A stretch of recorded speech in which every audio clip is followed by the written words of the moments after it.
Morning, everybody. Welcome to the Ottawa portion of this virtual Odyssey. Amazing to be part of it. Ottawa, for those of you who don't know, we're the chapter that's currently the biggest amongst all the chapters of Muskies Canada. We've been around for 33 years, not quite from the beginning. I'm personally biased, and I'd suggest we're the best chapter, but that's going to be your call. I think the theme for today's virtual Odyssey is great. Muskies Canada at work. We all know it's a lot of work trying to catch them, but we've been a strong supporter of muskie research here in Ottawa for a long, long time. And I think that's probably attributable mostly to the longest serving chapter chairman we've ever had, which is Hedrick Wachelka. Hedrick was a long time supporter of research. And really motivated the chapter in the very early days to get involved in research as a means of looking after our own fishery. Beyond that, he also did a great job of motivating chapter members to get involved in research, whether that was through raising financial support for various projects or through more hands-on work, such as assistance to research projects, habitat restoration, shoreline cleanup, hosting kids fishing days, all kinds of stuff. And that support continues to this day with ongoing studies such as the Muskie Movement Ecology Study that's currently ongoing at Carleton University.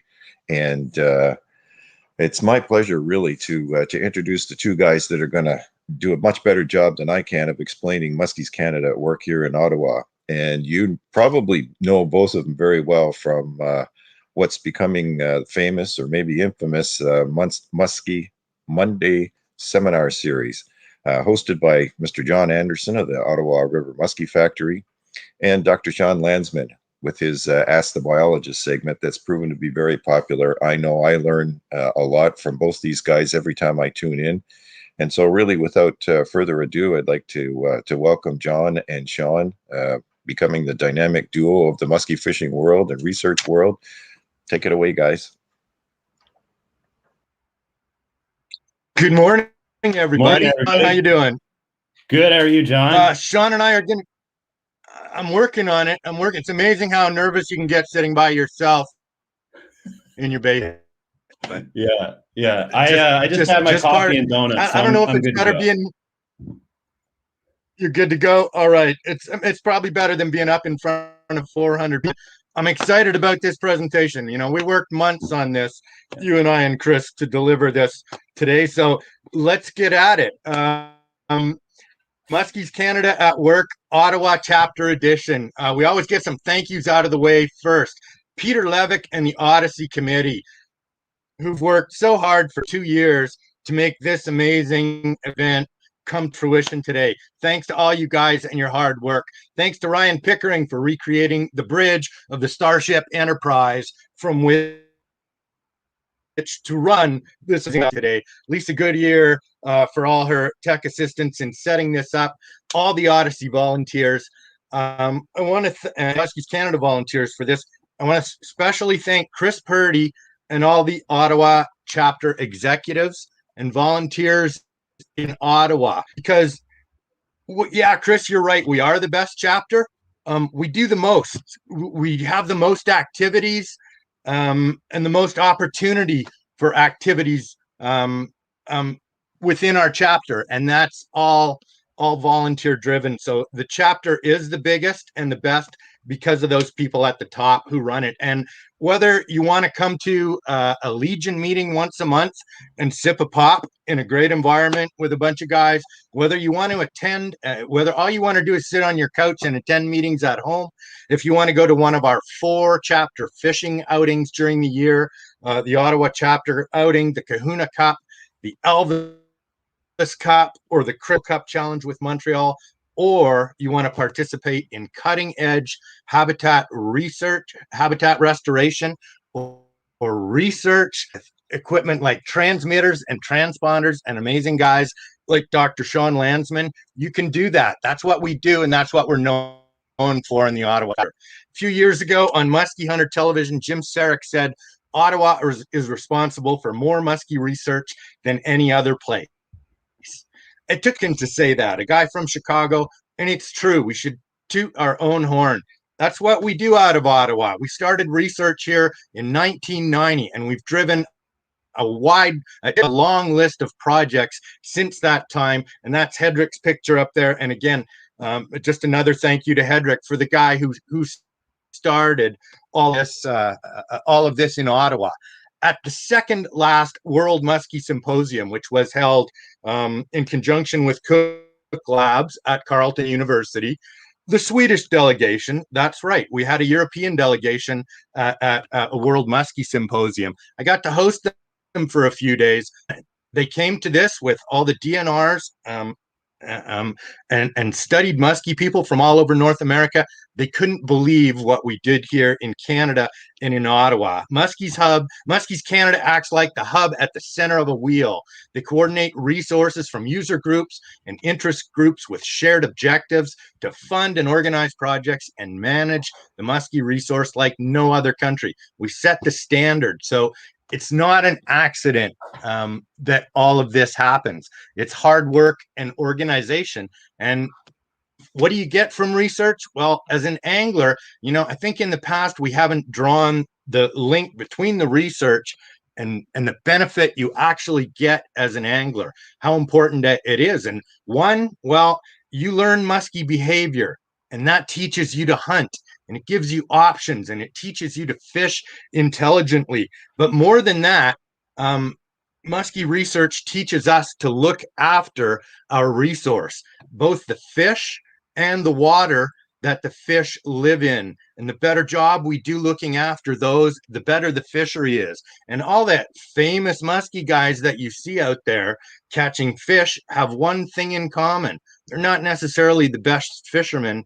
They live on a really great muskie fishery with a big population of fish or lots of big fish. And so you are only as good as your muskie fishery. And that's why supporting muskie research is so important, especially with all the changes that we have going on. So where we're going to go today, we're going to look at a couple of the key projects that have gone on, research projects that have gone on through the Ottawa chapter over the years.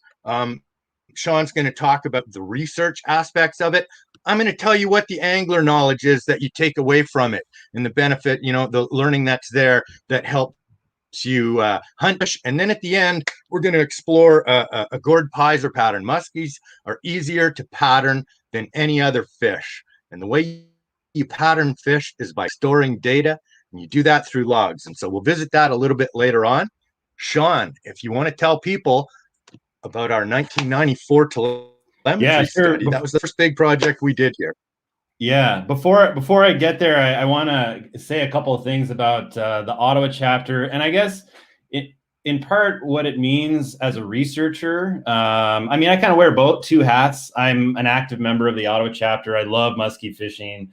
I started muskie fishing when I was 16. I ditched bass and switched fully over to muskies, and so I've had a chance to work with the muskie community for a number of years.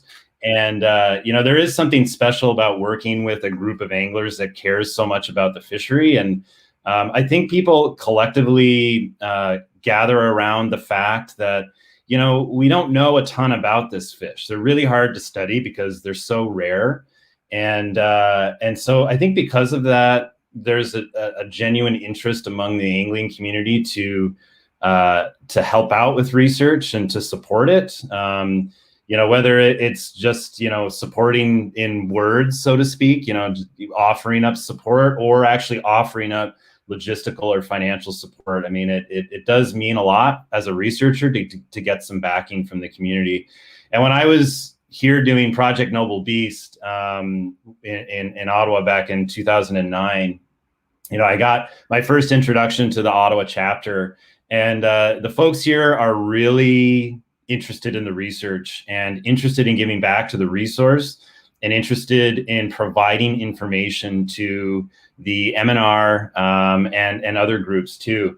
And so this slide here is an indication of that. So this slide is showing the number of logs by chapter in Muskies Canada. So this is the angler log program, right? So you can submit logs, and it serves as a way to track your own progress as an angler. But these logs also get shared with the MNR, and it's really important that we do that. But I want to draw your attention to the fact that Ottawa is an outlier here. Okay, the Ottawa chapter submits way more logs than any other chapter. No shade to any of the other chapters. It just goes to show you that, if you've got a group of people that are really, really engaged, this is what you can do.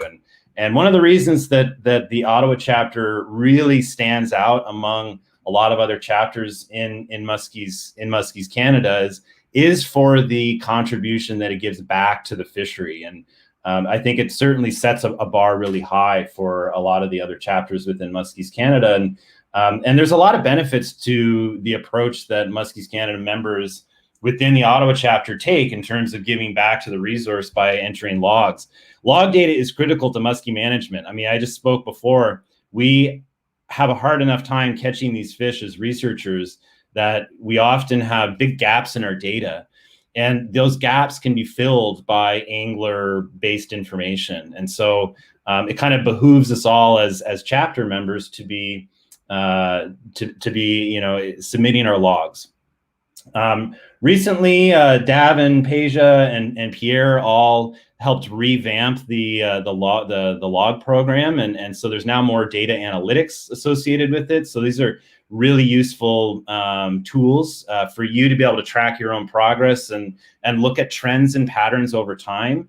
And it gives you a broader scale look too, because you can see trends in logs submitted by other folks as well. Just generally speaking, no real specifics.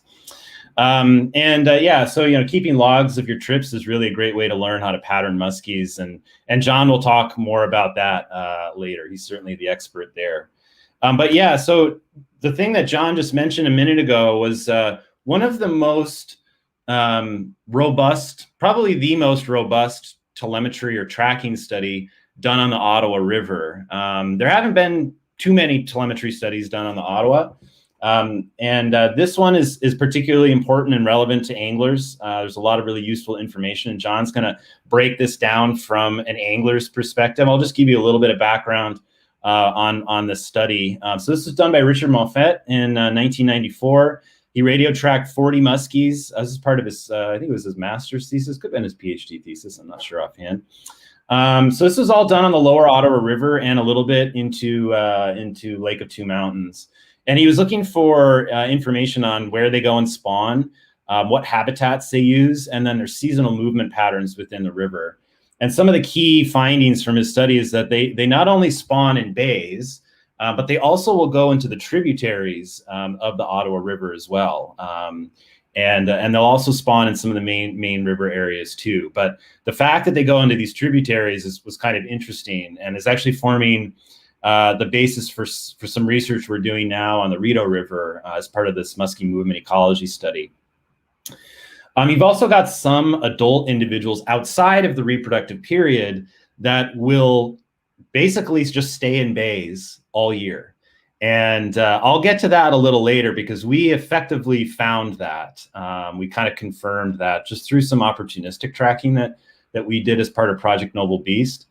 We've got other fish that will just spend their time in the main river. Outside of the spawning period, they'll just spend their time in main river habitats. And some will go in both, okay? We also, one of the interesting things from this study that we learned is that these fish will use the same areas year after year after year. They will keep coming back to the same areas, not only in the spawning season. So we know that they do this during the spawning season, but even outside of the spawning season, they'll use the same structures year after year. So here's just an example figure here from the Richard Monfette study of a 45-incher. And you can see it's using some bays down there, and then it's using some kind of main river habitats further downstream. So John, I'll let you take us into, why this study was particularly important to you. The 94 study is important to me for a whole lot of reasons. First of all, telemetry studies fascinated me from the first time that one was ever published in Fisherman magazine. This was tracking musk through trophy eyes, tracking trophy muskies through an angler's eyes. This was Larry Ramsell's publication, and this was real data. This wasn't anglers telling you what they thought muskies did. This was transmitters on fish telling you what muskies really did, where they went, how they moved, etc. So for me, it was the most valuable information you can get. And so move a few years ahead of this, and I see an ad in the paper for people to go out to catch fish for this Richard Monfette study that Muskies Canada is coordinating in 1994. And so I went out and caught a fish for that, and that was the reason that I joined Muskies Canada. I've studied this, I've followed this study intimately.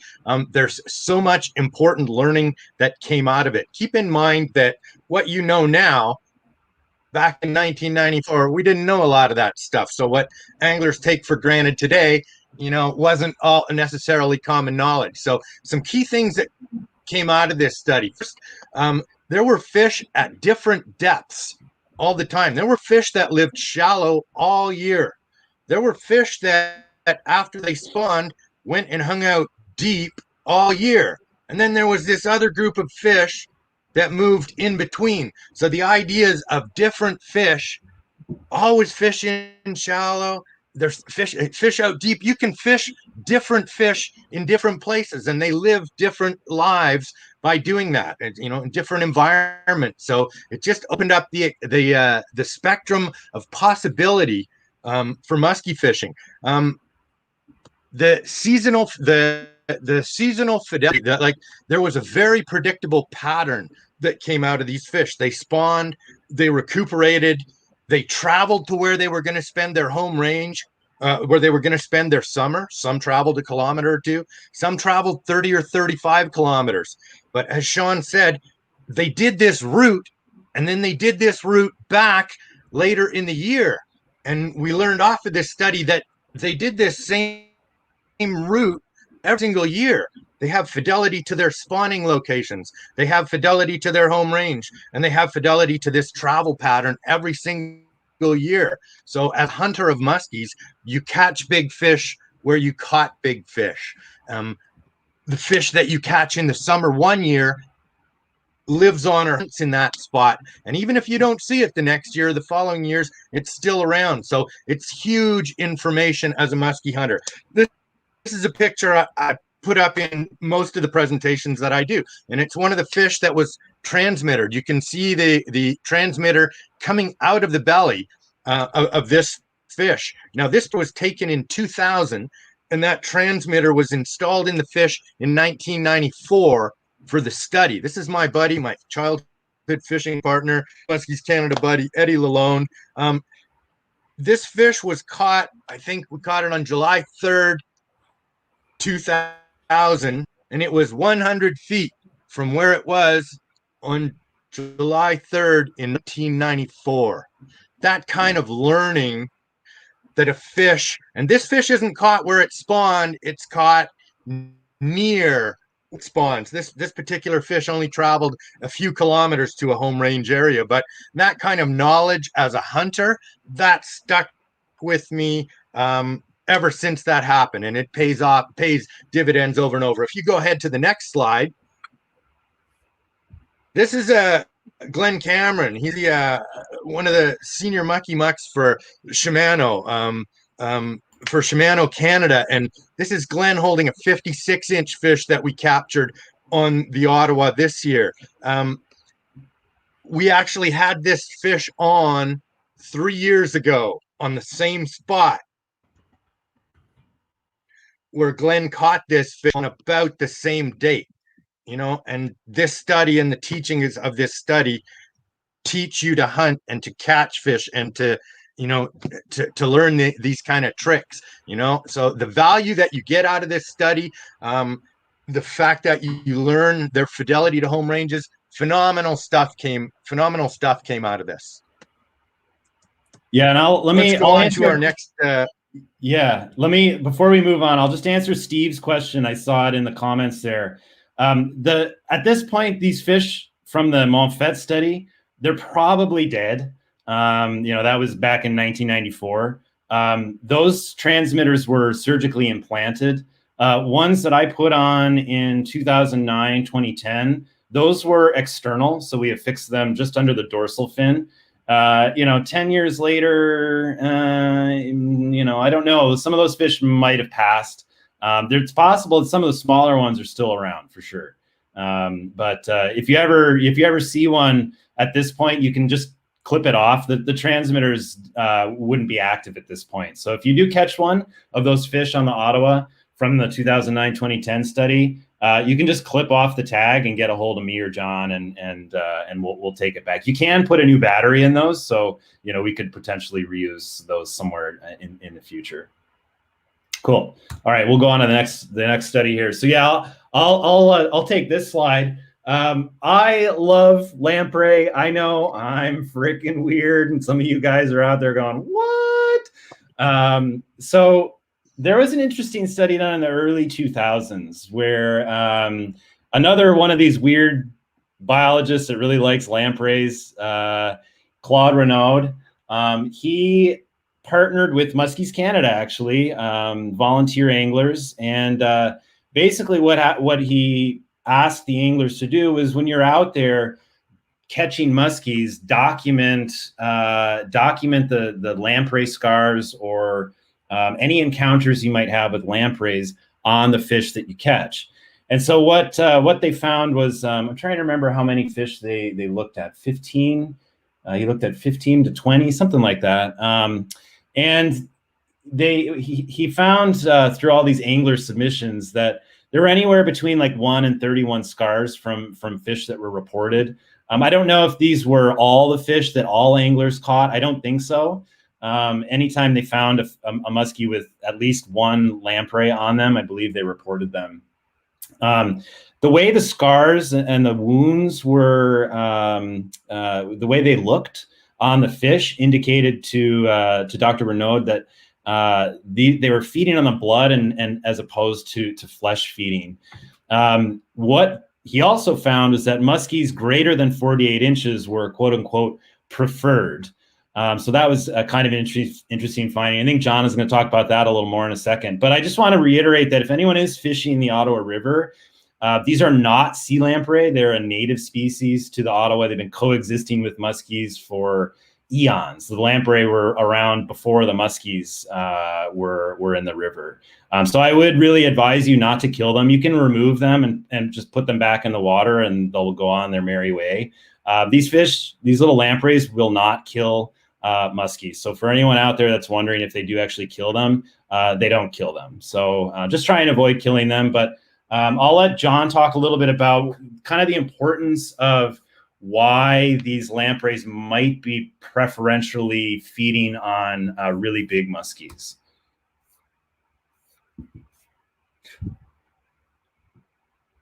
Go ahead, John. So there was a massively, and he was, Dr. Claude Renaud was equally as enthusiastic about lampreys as you were. And when we went out back in the day, you could only find these lampreys on muskies over 4 feet long. So that's why there's only 15 fish in the study, 15 lampreys that were in the study, because you had to catch a large fish. You had to take the lamprey off of the muskie, put it in a bait bucket.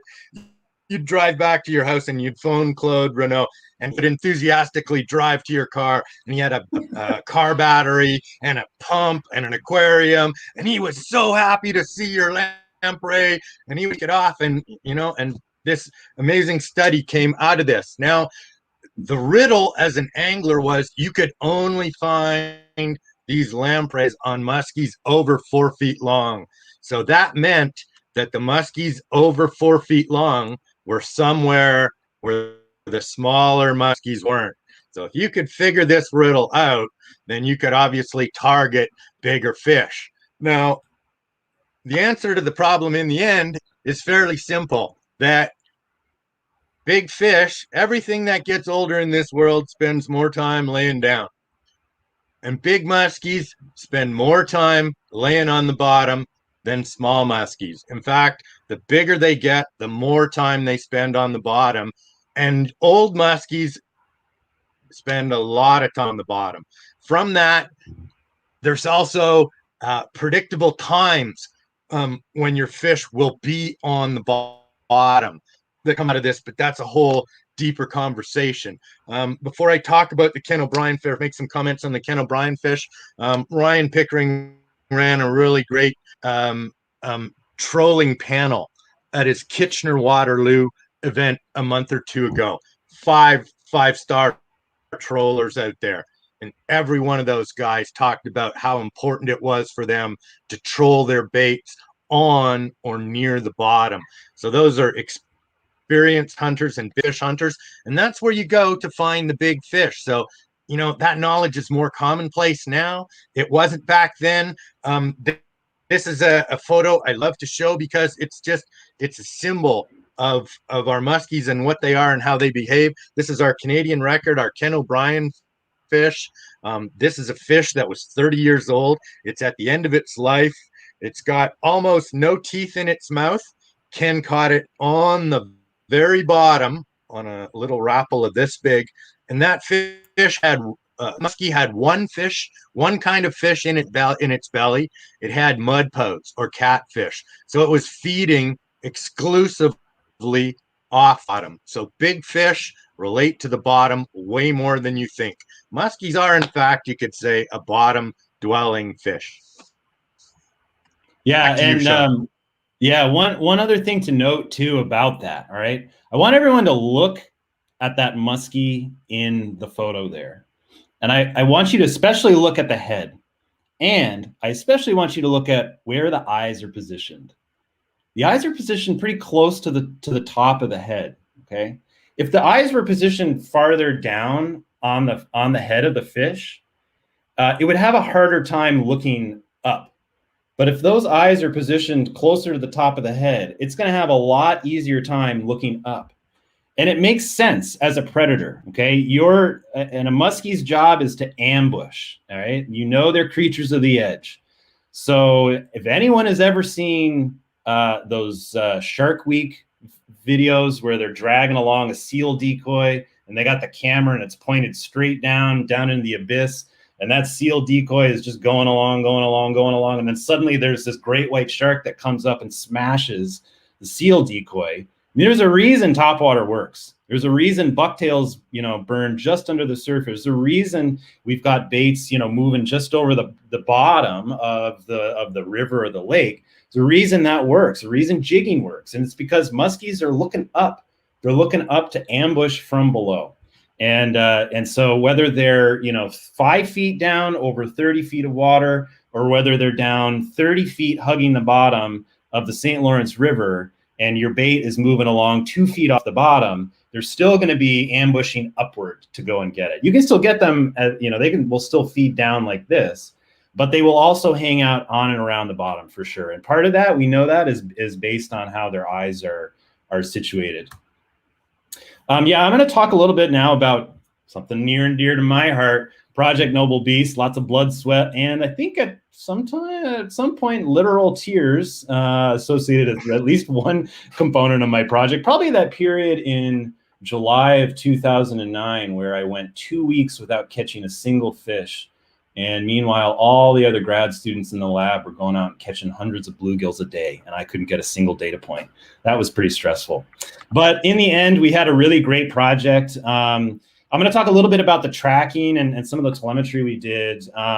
We did opportunistic radio tracking. What I mean by that is we didn't really set out to do a full-scale telemetry study like Richard Monfette did. We were putting radio transmitters in these fish to make sure that they had survived the angling process. That was the main purpose of Project Noble Beast was this catch and release work. So we put the transmitters in to follow them around and to make sure, especially if they were moving upstream. If they moved upstream, they probably weren't dead, because if they were dead in the Ottawa River, they'd probably be going downstream.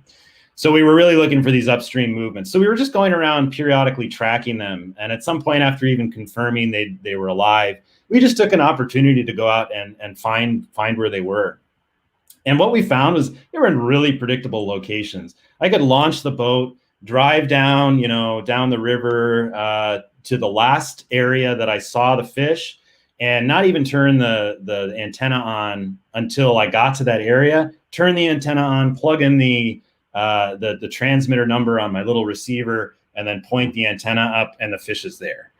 They were in very predictable locations pretty much all year. We did find that they used both shallow and deep water. So some days you go out and track them. And granted, keep in mind that these are just snapshots of their locations. We weren't tracking them like continuously, but we'd go out, we'd track them. The fish would be in 2 feet of water. The next day we'd come back out and we'd do another tracking session. And that fish is in 22 feet of water, like well off the break line, kind of in what I would call like no man's land, between the area that you might troll if you were doing like a break line troll and pretty much open water. We also found that some wandered. So one of the biggest fish we caught was a 52-incher, biggest fish of the study, caught from a really small weed bed. And we never found it there ever again. We never tracked it there ever again. It just left. It went down river, came back up river, I think a little bit, but it never stayed in that little weed bed. There were other areas though where the fish were really quite faithful to those structures, and those tended to be areas that had more complexity, bigger weed beds, more points and turns, and deep water nearby and other shallow flats and things. So those structures tended to hold those fish more consistently throughout the year. One of the really interesting things that kind of blew my mind, because I had just figured, well, when the water temperatures fall, those fish get out of the shallows and they go out into the deep water. Well, we had a 50-incher that we had tagged. This is another one of these fish like Monfette found. It stayed in this bay pretty much all year, with some exceptions. And the only exception to that was it just went to the break line right at the entrance of the bay and then came back into the bay. But we found this 50-inch fish on November 23rd in like 3 feet of water, way in the back of this bay. And then we found another fish farther downriver that was in 2 feet of water on November 23rd. Okay. Granted, they were only a couple of fish, but what it does indicate is that muskies don't necessarily leave the shallows just because the water gets cold. These areas were full of weeds, and it doesn't really matter if the weeds are alive or if they're dead, because those weeds still provide cover and they're still beneficial for the muskies. Then we did some acoustic telemetry work in the Rideau River. And this was kind of interesting from an angler's perspective, in part because, first of all, it kind of confirmed that these fish don't really move around a lot. And we know this because they are an ambush predator. So they're not a pelagic open water fish like a lake trout, and they swim around all over the place. Muskies are ambush, sit and wait predators. And our telemetry confirmed this, that most of the time, especially in weedy environments and shallow weedy environments, they just sit there and don't do anything. And again, this makes sense because they're just sitting and waiting for fish to come out. We also found that they displayed this very predictable cyclic activity cycle, or this pattern of activity. And this work was all done in the summer, so keep this in mind. But what our data showed was that muskies are maybe like least active in the morning. And then as you increase throughout the day, their activities start to increase as well. And then at dusk, their activity levels seem to peak, and then they seem to fall again at night down to a low at dawn. I think this pattern can probably be applied in a lot of different river systems and lake systems, different water bodies. I know that there can be a pretty good bite, and maybe John's seen this too, on the Ottawa River in the morning. And so, activity doesn't necessarily equal feeding. Activity might just be they're moving around more and getting into an area where they're going to be feeding. And so, there's a lot of people that catch fish at night. But generally speaking, like if you're fishing throughout the day and into dusk, I don't really like getting up early if I don't have to. So this was good for me to know that all this information. But yeah, this makes a lot of sense in terms of how they go about their environments, and they're very visual oriented predators. So it makes sense that their activities do increase during the day, and then at dusk those light levels start to fade, and they have the advantage over the prey species. So pretty cool stuff. John, I'll let you take it from here. All right. Project Noble Beast was the perfect marriage of studying how to take better care of our fish by mitigating stress in the fish as anglers. And then the telemetry component of it gives incredible information on behavior. And when you understand behavior, it lets you hunt the fish. So let's look at 3 key pieces of behavior that you want to know that came out of Project Noble Beast as an angler. First of all, what Sean just said, 70%, 2/3 of the time, muskies were on or near the bottom inactive. Now, that presents a real juxtaposition to the way that muskie anglers fish for muskies, because we go out and we fish high speed. We throw bucktails and blades, and we throw them fast, and we work hard, and 2/3 of the time we're ripping stuff past these fish, and they're on the bottom, inactive, not doing much at all. So a lot of the time we're not appealing to the way that those muskies want to be appealed to get a bite from them. And not seeing muskies for hours on end on a day, or even a couple days row fishing, I mean, that just happens to us as anglers. And you got to ask yourself, after you've thrown that blade long enough, should I be doing something different? And yeah, the reason you're not seeing fish is they're not active. They don't want to chase, and they are laying on the bottom. So you need to fish on the bottom. You need to fish slower. You need to fish baits. You need to get in that strike zone. They're not going to chase at that time. They're not going to chase 40 feet like they would when they're really active, or 12 feet or 15 feet, but maybe they'll chase 2 or 3 feet. And so now you got to start keying on locations, understanding where they are, getting closer to those fish. So realizing that behavior of inactivity tells you how to fish for them. The second key piece of information as an angler that came out of that, and write this down, no matter what the conditions, what the time of year, what was going on, fish in shallow on the good weed structures. Why is that important? Again, we go lots of time not seeing fish and not catching fish as muskie anglers. So understanding what's happening when you're not catching fish. You used to ask, are we in the wrong place? I better go to a different place. I got to move. And muskie guys are run and gun guys. But when the puzzle becomes, there are fish in this weed bed, they don't want to move because I'm throwing blades. They don't want to move because I'm throwing jerk baits. You get to fish for them more intelligently. They're there. They don't want to move. They're knuckled down. And I always say, somewhat facetiously to guests, the riddle is threefold. They're in the weeds. They're on the edge of the weeds. But off the weeds. One of those 3. And so, if you're not seeing them on your throwing on weeds, they're there. What needs to change is you and the way that you're fishing them and the tactics that you're applying. So, it changes the puzzle when you're not guessing where they are when you know they are. And that's what we got out of Project Noble Beast. And the third monster piece of information that came out of this study was the 2 to 3 foot reference that Sean has there in November.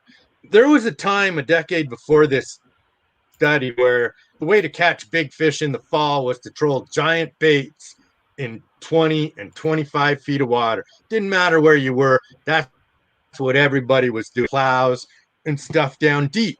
And the truth is, lo and behold, your muskies are still in shallow. The ones that wanted to shallow from the 94 study that wanted to live shallow all year, they're still living shallow. They're in 2 to 3 feet of water. There's giant fish in 2 to 3 feet of water still in shallow. And not many people realize that for a long time. I troll when I have to, you know. I know enough as a guide to not tell the muskies how you want to catch them, but in truth, I want to catch them casting, and it's way easier to cast in shallow than it is to cast out deep, you know. And I spent a lot of years learning to catch fish in shallow. And the key piece of information in this study, I mean, that's one of the gems right there. I see we're at 10:40 right now, and I've never gotten through all my slides in a presentation. And you know, Sean, they even kicked the minister of natural resources off when he got to the end of his time earlier today. So with 5 minutes left, I don't know if we want to take a couple of questions. Is that a good use of our time? Jason had a question here. He says, when you say on the bottom, what does it mean laying on the bottom? I mean, I think to me that's like literally they're tight to the bottom there. You know, we had pressure sensors in those transmitters on the Rideau River, but we didn't get a chance to. That system is pretty shallow, so we didn't really get a chance to see what kind of maximum depth they were using in that system. But John might be able to speak to that. I'm going to flip through some slides here, but John, you can answer that maybe. How deep have you ever marked a muskie before? How deep? I've been with the guys on the St. Lawrence and seen them suspended in, you know, a deeper than 60 feet in the day. You know, I wouldn't go near those fish. It's time to fish for, you know, to fish for those fish. And the guys on the St. Lawrence are thinking that those fish are coming in much shallower later in the day to do their hunting and their business. I'll answer Jason's question on laying on the bottom.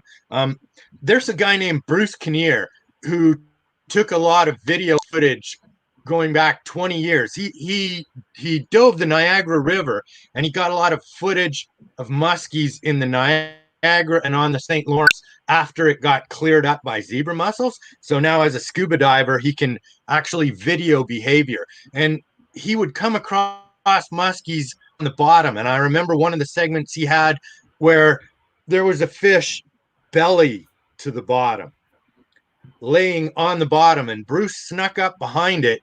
And this fish, I mean, you could say this fish was asleep. This fish was zoned out, not paying attention, so much so that the scuba diver swam up and got its hand on the tail of the fish. So belly to the bottom, inactive, almost dormant and sleeping, versus, you know, sitting up off the bottom, waiting in ambush. You can use your fish finder these days. If I see them glued on the bottom, that's a hard fish to catch, you know. And you can tell with the modern technology. When you see them a little bit up off the bottom, now you're in business. That's a fish that maybe you can play with and get to move and catch. Yeah, for sure. We'll flip to the end here. Yeah, if anyone else has other questions, I do see some in the chat here. So fish whistle, lures, and tackle. How does this movement pattern compare with larger bodies of waters such as Georgian Bay, larger lakes like Lake of the Woods, Lac Seul? And then there's a reference here to a study that just came out of Michigan on Lake St. Clair, and they found a fish made a really tremendous move. Like, it just kind of flipped how we think about musky movement completely on its head. But you're referencing there this fish from the study that moved all the way across Lake Erie, from Lake St. Clair through the Erie-St. Clair corridor there into western Lake Erie, all the way over to eastern Lake Erie, then comes back, then the next year does it again. I mean, this is incredible. And talk about, this just kind of reinforces what we've been talking about today, where these fish will use the same areas over and over again, even if it means traveling all the way to the other side of Lake Erie. Is pretty remarkable. I mean, that's an outlier fish for sure. But it does go to show you that if they want to move, they will move. So pretty incredible fish. Any other questions we got from folks? I'll throw one comment because I know the clock's running on us and Ryan's going to appear. The single greatest thing that you can do as an angler to learn to pattern muskies is to keep logs. And what that means is joining Muskies Canada and submitting your logs, because you're going to have a permanent record, and that's going to allow you to see what happens with your logs, but you combine that information with other people's log data. You learn to be a better angler yourself, and you learn to you contribute to making the fishery better as a whole. So join Muskies Canada and start keeping logs. And if you're not submitting logs, do it. It's the best tool you can have forward. We're out of here, Ryan. Cut us off.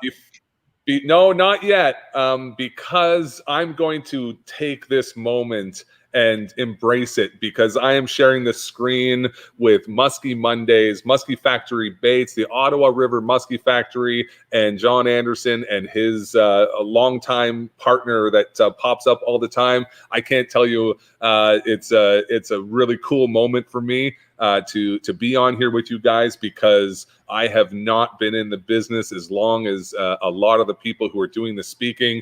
So I don't necessarily haven't earned my position here. I'm taking it. I'm not giving it up. But I'm really glad to be on the screen with you guys. And we still have a few minutes, because I can keep you guys on for a moment longer, because on the other stream, I've been talking about Muskie Factory, the Ottawa River Muskie Factory, and Muskie Factory Baits.